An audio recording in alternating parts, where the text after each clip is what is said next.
Bonjour à tous, Ludovic Leclerc, votre analyse pour Budget Investor, et voici la mise à jour en vidéo de mon avis concernant le S&P 500.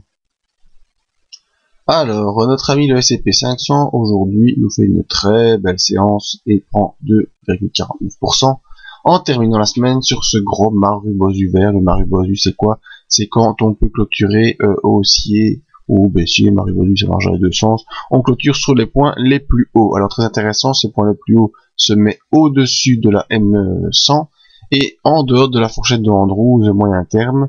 Fourchette de Andrews qui durant la semaine a pu jouer son rôle. En effet, la médiane a joué plutôt le rôle de point pivot support durant cette semaine. Lundi, on l'a enfoncé. Mardi, on est revenu à son contact sans pouvoir la dépasser. Mercredi, on l'a franchi, on repasse au-dessus de la M20. Ensuite, jeudi, malgré une attaque baissière qui a essayé d'enfoncer la M20 et la médiane, eh bien, on est pu revenir clôturer au-dessus du support des 1325. Et la séance d'aujourd'hui, ben, vous la connaissez, très très forte séance, très fort signal haussier, graphiquement, très intéressant.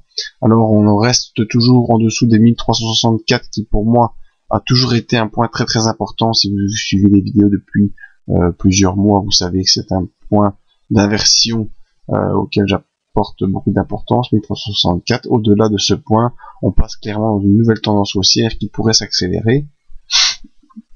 Alors autre chose, mais comme on sort un peu ici de la fourchette de Andrews, après une consolidation, on pourrait se permettre de tracer une nouvelle fourchette qui donnerait ceci. Donc voilà, on voit que ici, malgré la tentative de sortie, cette nouvelle fourchette a pu maintenir le cours. Et ici, on est proche de la médiane, mais enfin, c'est une fourchette qui nous donne un point à 1391 pour le tout début juillet, entre le 6 et le 9 juillet. Ce serait une progression très rapide, mais pourquoi pas. Alors, voyons nos indicateurs. Très important, le MACD en non-croisement baissier et derrière, une nouvelle accélération haussière qui se met en place sur le moyen terme. C'est un bon signal. Le RSI est pour l'instant toujours dans sa zone neutre, mais ce serait bien qu'il puisse passer en accélération haussière au-dessus de 60 dès le début de la semaine prochaine, ce qui donnerait un bon signal aussi d'impulsion haussière à venir. Notre stochastique a croisé son signal qui était baissier, mais le signal n'est pas retourné, et donc pas clairement dans une impulsion haussière. Il faudrait que le signal puisse se retourner également pour accompagner le stochastique vers la zone de surachat. Et les volumes, eh bien, on voit que les volumes sur le moyen terme, on est dans une pression acheteuse. On a des sommets qui sont des points hauts de plus en plus hauts. Ici, après quand même une semaine d'hésitation et un retour sur la médiane de Andrews précédente, eh bien, on fait des nouveaux plus hauts, de plus en plus hauts, et des plus bas de moins en moins bas. Donc une nouvelle tendance acheteuse qui se met aussi sur le court terme. Donc ce qui veut nous dire, c'est qu'au niveau graphique, eh bien, on a une nouvelle tentative d'accélération haussière confirmée sur le MACD, pas encore confirmée sur le RSI, pas encore confirmé sur le stochastique et légèrement confirmé sur le BV. Donc les indicateurs sont un peu en phase de retournement.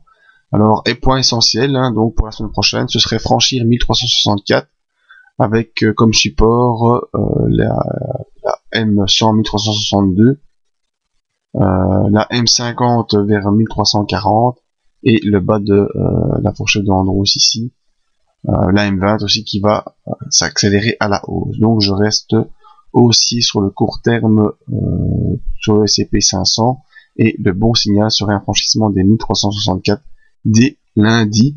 Mais si on a un petit retour en arrière et une petite hésitation au franchissement de cet obstacle, ce ne sera pas un drame du moment que l'on peut rester au-dessus de la M50, c'est-à-dire au-dessus des 1340.